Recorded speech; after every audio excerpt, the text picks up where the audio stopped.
নমস্কার সম্মানীয় দর্শক, আমরা এখন রয়েছি department of food and supplies এই ওয়েবসাইটটিতে, অর্থাৎ food.wb.gov.in।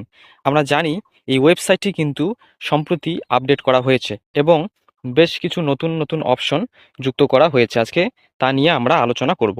বিশেষ করে নতুন রেশন কার্ড অ্যাপ্লাইয়ের ক্ষেত্রে সেই পুরনো নিয়মের পরিবর্তন নতুন নিয়ম চালু করা হয়েছে।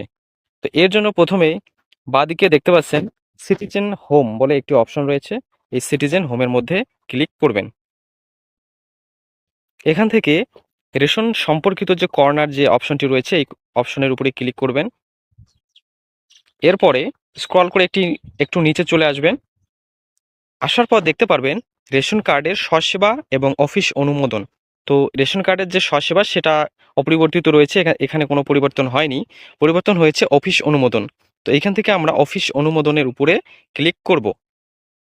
এরপর স্ক্রল করে একটু নিচে চলে আসবেন এবং দেখতে পারবেন অনলাইনে আবেদন করুন এবং ফর্ম ডাউনলোড করুন। তো এখান থেকে অনলাইনে আবেদন ক্লিক হেয়ার দেখতে পাচ্ছেন, এই ক্লিক হেয়ারের উপরে আমরা ক্লিক করব। এরপর দেখতে পাচ্ছেন আবেদন করতে আধারের মাধ্যমে লগ ইন করুন। তো আমাদের কিন্তু নতুন যে কোনো আবেদন করতে গেলে আধারের মাধ্যমে লগ ইন করতে হবে, অর্থাৎ আধার কার্ডের সাথে মোবাইল নাম্বারটি লিঙ্ক থাকতে হবে। এবং নিচে দেখতে পারবেন বলা হয়েছে ব্যবহৃত আধার অবশ্যই পরিবারের কোনো সদস্যের হতে হবে। এবং 2 নম্বরে অনুগ্রহ করে নিশ্চিত করুন যে আপনার আধার বায়োমেট্রিক লক করা নেই। তো আধার কার্ড যাতে বায়োমেট্রিক লক না থাকে এই দুটো বিষয়ে খেয়াল রাখবেন। তো এখানে যার জন্য আবেদন করবেন সেই ব্যক্তির পরিবারের যে কোনো একজনের আধার কার্ড নাম্বারটি এখানে বসিয়ে দেবেন। এরপরে এই যে চেক বক্সটি দেখতে পাচ্ছেন, চেক বক্সে টিক করে দেবেন। এরপর নিচে চলে আসবেন, দেখতে পাচ্ছেন সেন্ড ওটিপি। এখান থেকে সেন্ড ওটিপিতে ক্লিক করবেন। ক্লিক করলে সেই আধার কার্ডের সঙ্গে যুক্ত মোবাইল নাম্বারে একটি ওটিপি চলে আসবে। সেই ওটিপিটি এখানে বসিয়ে দেবেন এবং সাবমিট ওটিপিতে ক্লিক করবেন। বসিয়ে দিয়ে সাবমিট করার সাথে সাথে যে ব্যক্তির আধার নাম্বারটি দিয়েছেন তার রেশন কার্ড নাম্বার, নাম সব কিন্তু এখানে শো করবে। এরপরে উপরোক্ত রেশন কার্ড আপনার, তাহলে যদি ইয়েস হয় ইয়েসে এবং নো হলে নো। তো অবশ্যই ইয়েসে টিক করে দেবেন।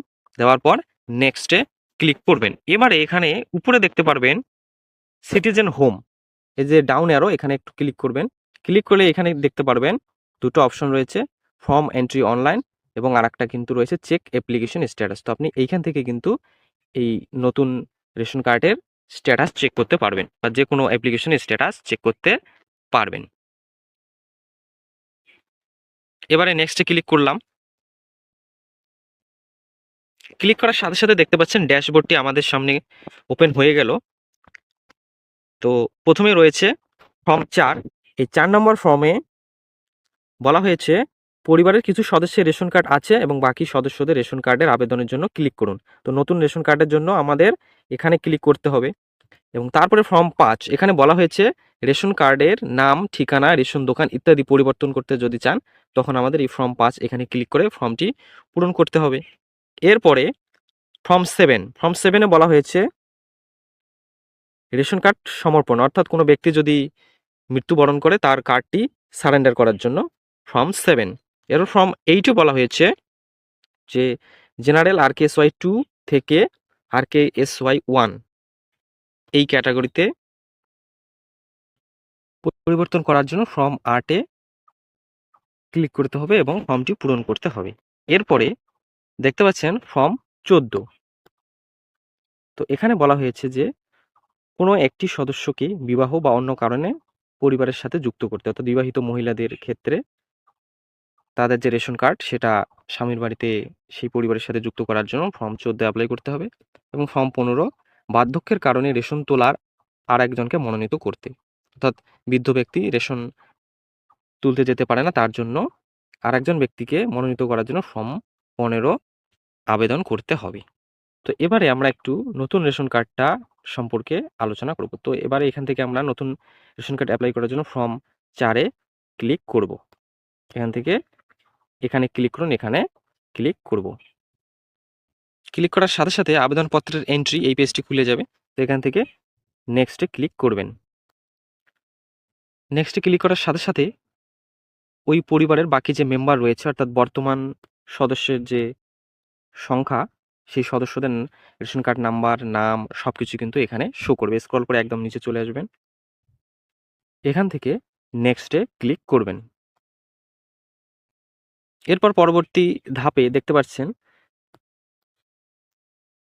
পরিচয়পত্র নির্বাচন করুন। তো এখান থেকে আধার দেওয়া রয়েছে, তো এখানে ক্লিক করবেন। ক্লিক করলে আধার কার্ড এবং বার্থ সার্টিফিকেট যেটি দেবেন সেটিকে সিলেক্ট করে নেবেন। নেওয়া হয়ে গেলে সেই সার্টিফিকেটটির নাম্বার বা আধার কার্ডের যে নাম্বার সেটি এখানে বসিয়ে দেবেন এবং পুনরায় আধার কার্ড নাম্বার বা বার্থ সার্টিফিকেট নাম্বার এখানে বসিয়ে দেবেন এবং ভেরিফাই করবেন। এইভাবে পরবর্তী স্টেপগুলি সম্পন্ন করতে পারেন। তো এই ছিল আজকের আপডেট। যদি কোনো অসুবিধা হয় কমেন্টে জানাবেন। অবশ্যই আমি নতুন রেশন কার্ড অ্যাপ্লাইয়ের সম্পূর্ণ পদ্ধতি স্টেপ বাই স্টেপ দেখিয়ে দেব। ভিডিওটি দেখার জন্য অসংখ্য ধন্যবাদ।